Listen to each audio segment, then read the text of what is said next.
তুরস্কে আশ্রয় নিচ্ছেন একাধিক আওয়ামী লীগ নেতা। আশ্রয়ের নেপথ্যে সাবেক শিবিরকর্মী হেলালি। বিশ্বস্ত সূত্রের বরাতে জানা গেছে, বর্তমান রাজনৈতিক অস্থিরতার পরিপ্রেক্ষিতে বাংলাদেশের ক্ষমতাসীন আওয়ামী লীগের একাধিক নেতা দেশ ত্যাগ করে বিভিন্ন দেশে আশ্রয় নিচ্ছেন।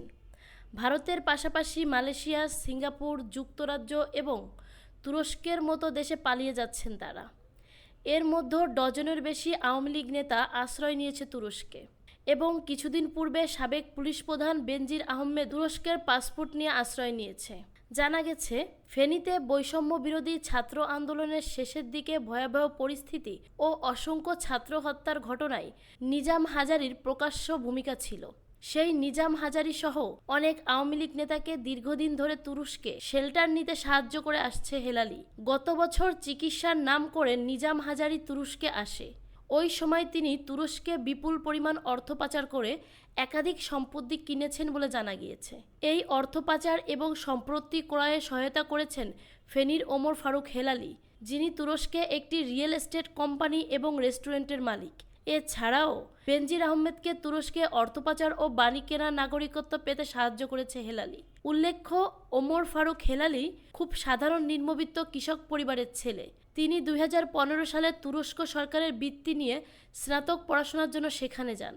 এর পূর্বে সে ছাগলনাইয়া উপজেলা ছাত্র শিবিরের সক্রিয় কর্মী হিসেবে দায়িত্ব পালন করেন। তুরস্কে এসে অল্প সময়ে বিভিন্ন ছাত্র সংস্থা এবং এনজিও গঠন করে তুরস্কের নাগরিকদের থেকে অর্থ অনুদান সংগ্রহ করতে শুরু করেন। নিজের পাহাড় সম্পদ গড়ে তোলেন এবং রাতারাতি হাজার কোটি টাকা সম্পদের মালিক বনে যান। এছাড়াও তুরস্কে অবস্থানরত বিভিন্ন প্রবাসীদের টাকা আত্মসাৎ করার অভিযোগও রয়েছে তার বিরুদ্ধে। জর্ডান প্রবাসীদের বিনিয়োগকৃত একটি রেস্টুরেন্ট এশিয়া লাউঞ্জ প্রতিষ্ঠান আত্মসাৎ করার অভিযোগ উঠেছে তার বিরুদ্ধে। গত 20 জুলাই ইস্তাম্বুলে শেখ হাসিনা সরকারের বিরুদ্ধে অনুষ্ঠিত বিক্ষোভ সমাবেশে হেলালি পিছন থেকে অংশগ্রহণ করেন এবং প্রতিবাদকারীদের ছবি তুলে তাদের নাম পরিচয় সংরক্ষণ করে বাংলাদেশ দূতাবাসে পাঠিয়ে দেওয়ার চেষ্টা করেন। যখন প্রবাসীরা সোশ্যাল মিডিয়ায় বিক্ষোভ ফেটে পড়ে, তখন 2 সপ্তাহ হেলালি পুরোপুরি নিশ্চুপ ছিল। মূলত সে মনে করেছিল আওয়ামী লীগ সরকার শেষ পর্যন্ত টিকে যাবে। কিন্তু শেখ হাসিনার সরকারের পতনের পর ওমর ফারুক হেলালি এখন তুরস্কে জামাত নেতাদের সাথে বিজয় মিছিল ও মিষ্টি বিতরণ করছেন এবং সোশ্যাল মিডিয়াতে বিজয়ের স্ট্যাটাস দিয়েছে, যা নতুন বিতর্কের জন্ম দিয়েছে।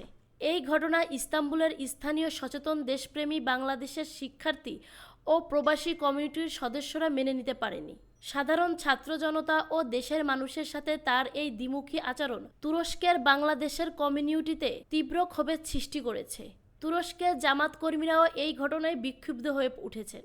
জামাতের কর্মীরা তাকে দল থেকে বহিষ্কার করার আহ্বান জানিয়েছে এবং ভবিষ্যতে তাকে জামায়াতের কোনো দায়িত্বে অংশ না নেওয়ার অনুরোধ করছেন তুরস্কের জামায়াত আমিরের কাছে। সম্প্রতি কমিউনিটির পক্ষ থেকে ওমর ফারুক হেলালির বিরুদ্ধে কার্যকর ব্যবস্থা গ্রহণের আহ্বান জানানো হয়েছে এবং তার প্রতিষ্ঠিত ব্যবসায়িক প্রতিষ্ঠানগুলো বয়কটের ঘোষণা দেওয়া হয়েছে।